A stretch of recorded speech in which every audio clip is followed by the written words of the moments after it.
Hey there, folks. If you're a Synchrony Bank credit card holder, you know how crucial it is to pay your bill on time to avoid late fees and keep your credit score in tip-top shape. Today, I'm going to walk you through the simplest ways to make that payment, step by step. Whether you're tech-savvy or prefer traditional methods, we've got you covered. Let's dive right in. First up, the most convenient option, paying online. Head over to the Synchrony Bank website at synchronybank.com. Once you're there, log in to your account using your username and password. If you don't have an account yet, you'll need to register first. It's quick and easy.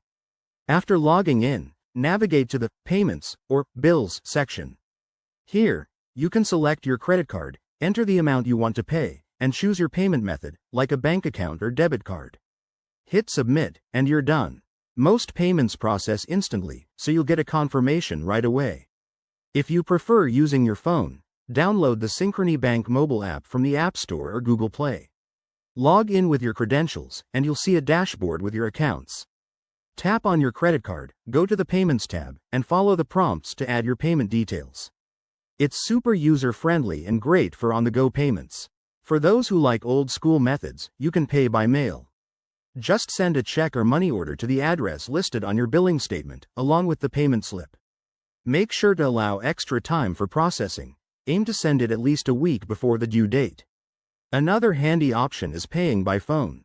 Call Synchrony Bank's customer service at 1-866-226-5638 and follow the automated prompts or speak to a representative to make a payment over the phone.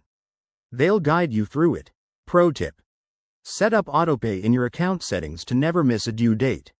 It's a game changer for staying on top of your finances. Remember, always double-check your payment details to avoid any errors. There you have it. Simple ways to pay your Synchrony Bank credit card bill. If you found this helpful, give this video a thumbs up, subscribe for more financial tips, and let me know in the comments if you have any questions. Stay smart with your money, and thanks for watching.